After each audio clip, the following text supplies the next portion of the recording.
mu minsi yashize bari bahaye amasezerano Musa Esenu uyu mugande hoze kinira ikipe ya Rayon Sport mu busatirizi bwabo ubwo birumvikana ko bari bamushyizemo ngaze aze gufasha Onesime yongere ibitego muri ikipe ariko ku munsi w'ejo banatangaje undi mukinnyi bamaze guha amasezerano akaba ari umusore ukomoka mu gihugu cya Kongo Kinshasa rero akina mu kibuga hagati yitwa Zabibo Pascal yakinaga ikipe ya bita RC Promesse de Dieu ni ikipe y'iwabo mu gihugu cya Kongo yamaze Promesse de Dieu Promesse de Dieu Sezon ry'Imana ndetse navuga ibyo bita Sa Majesté Sanga Balende abazina bari bibikabyo ariko buri amazina Promesse de Dieu buri amazina y'igifaransa ntabwo akangana nk'ay'abantu mu cyongereza reka dore nko ku ikipe tuza kugaruka mu kanya Rayon Sport ishobora gukuramo umukinnyi iyo wumvishe nk'ikipe yitwa ngo ni Nyasa Big Bullets Nyasa Big Bullets iyo ni imwe ubwo rero hari n'izindi zifite ngo amazina ngo ni Mountains of Miracles and what hari ikipe imeze gutyo ifite ikizina nk'icyo ngo umusozi ngo w'ibintu by'ibitangaza ngo ni Fire and what ikipe za Nigeria bakabya cyane Red Arrows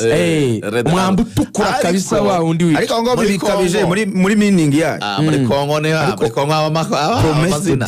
amazina y'ifaransa ni yaremereye cyane hariyo bita Sa Majesté Sanga Balende Promesse de Dieu hariyo bita Tout Puissant Mazembe Ingrebert ikipe ta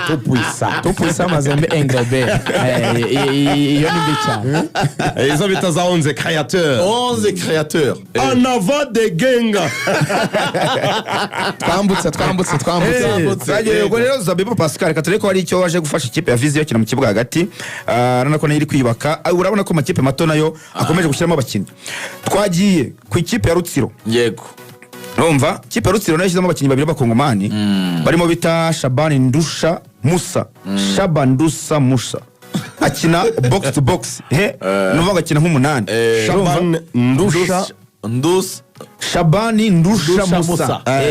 akina mu kibuga hagati yakinaga mu kipe bita Ali Masafi yo mu gihugu cya Iraq yamaze kugera muri ikipe ndetse no bita Jeremy Basiru wa Makota akina ku ruhande rw'iburyo uyu yavuye mu ikipe yindi bavugaga Sa Majesté Sanga Balende yo mu gihugu cya Kongo Kinshasa abombe rero basinya amezi 6 ariko ikipe Rutsiro reka mbabwira umukinnyi ifite bita Kwizera Eric je buriya ngende bo umukinnyi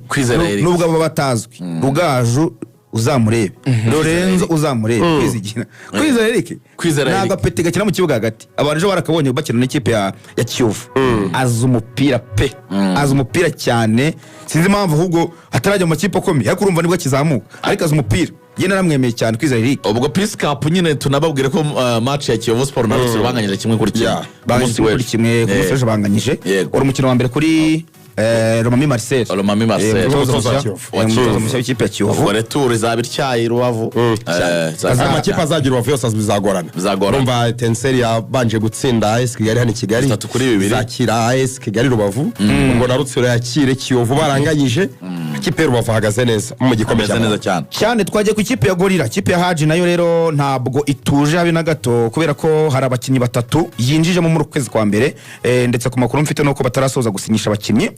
yitwa Randri Ndikumana uyu muramuzi cyane uyu murundi wahoze ikintu cya Kigali ni rutazamu cyo bari Kigali ntibyamukundira kuko yageze magira imvune birangira bamurekuye ariko ubu ngubu yagarutse yaje mu kipe ya Gorilla rero akabaje kubafasha mu gutsinda ibitego hanyuma kandi Shabani hari umuvandimwe twunganiye ngo yakinnye muri polisi 2011 Shabani Ndusha cya Gorani yitwa Ndusha Musa 2011 igihe cya Gorani ni umuvandimwe mutangaza aje musuhuza oya nese ngo yarafite imyaka ingahe 2011 ubwo 2011 kandi anako bishoboka niba hari umuntu utajya wibeshya imyaka 14 niba hari umuntu utajya wibeshya kuri uyu mupira w'i Kigali kandi yaje ari mukuru Deni ni ikibazo gikomeye Deni arabuzi cyane nese ngo urumva yaragiye kugurwa na polisi ari muto 40 minimum hari asi igitangaza none se iyo myaka ba Piero ntibakinaga se nese ubwo 2011 ngo iki ba Piero ariko ntabwo bari bakageza kuri bari mu Rwanda ariko barakinaga ntabwo bari bakageza kuri Sobonde yaje avuye muri Marine aragukonfirma Denis Mutangazaje kugira ngo akwereke ko atabyibeshya 2008 cyangwa muri Marine Ndusha Musa 2011 muri polisi ya Gorani na Kopnovic yararyamye mwe mudiringa uzi imyaka ye shakira ariko se AS Kigali ntiyasinyishije Haruna 2007 nta nubwo aribwo yaragaragaye yaravuye muri Marine kugira ngo agukonfirme ko atari ibintu byo kuvuga ngo ni Haruna se nta gisinya muri AS Kigali n'uyu munsi kandi Haruna nyine nkubwira Haruna za 2008 ntihari gukina muri za Etincelle nebyo azire kuza muri za Rege 2007 ngo yari muri Etincelle nta kina muri polisi ntabwo AS Kigali ntabwo bakaba ari abakinnyi basinyishwa nyine mu kwezi kwa mbere ariko rero turabarenganya abakinnyi bacu nese Ronaldo ugiye kuyora amafaranga ntabwo 2003 twamubonaga gukina muri Manchester United umukinnyi muto ufite tala ntabwo yaza muri vision na Rutsiro ntabwo bishoboka ahubwo ari umunyamahanga noneho ari ukuntu dufata abakinnyi b'abanyafurika tukabasajije reka tubyoroshye hagati ya 2011 n'uyu munsi yaciyemo imyaka ingese 14 reka tubare yuko icyo gihe yari afite imyaka 22 tugereranye muri polisi afite 36 cyangwa se tubare 23 tubare 37 umugabo mu buryo busanzwe umunyafurika wariye neza akarya ibikoro akarya imyumbati akarya imbwija akanywa yashaka gashyiramo n'izi kanyanga z'Ubugande zikamumenekamo urebye imyaka 37 n'imyaka ingahe ku mugabo w'umunyafurika ubona atari agasore ari umusportifu ntiyakina umupira urivanga akina wamugura rugangura akina kuri kariya gasura rugangura ntabwo wamugura wafasha bamugara gusa ntibakina ariko se muri mubi bamugaragu ntibakina umupira ubu tujya kure abo bantu ntakina umupira wamwinjiza mu ikipe mu kwezi kwa mbere imyaka 37 ni imyaka mike cyane Mackenzie 2002 nako 2022 yakinaga ikipe 2002 mu Mackenzie uyu nguyu yakinaga mu ikipe yitwa Tondeze FC Mukayanza Burundi 2002 yakinaga muri Tondeze FC 2002 bro agenda cyane arindura cross meza Tondeze abagamaza amakipe turambira ibiki n'umwana ahubwo ngo ahubwo turumenya turego yadufungira azasinyira nyinshi niko bimeze rero ikipe ya Gorira bwo twavugaga Ndikumana Landry w'umurundi wamaze kuyisinyira ariko yageze amasangamo Nsanzimfura Kedi uyu musore rwose nawe ntegereje kureba ko akiri ku rwego rwiza ejo twarahuye na Mwana Kedi rero ukina kwisubiraho kuko n'ahantu ari Musanze ntabwo ari ahantu h'umukinnyi ntabwo ari ahantu h'umukinnyi akina gushyira imbaraga kugira ngo arebe ko yaransa abana ba social media uyu mwaka abana bombi bavuye hanze Kedi na Lage igice kimwe cya sezo gisigaye mu mwaka wo kubapima no cyane urwego rwabo niba bakiri kareba za claims ya majoro ya Instagram bavuga ko abanyarwanda badahabwa agaciro abakinnyi b'abanyarwanda bakeneye guprova a point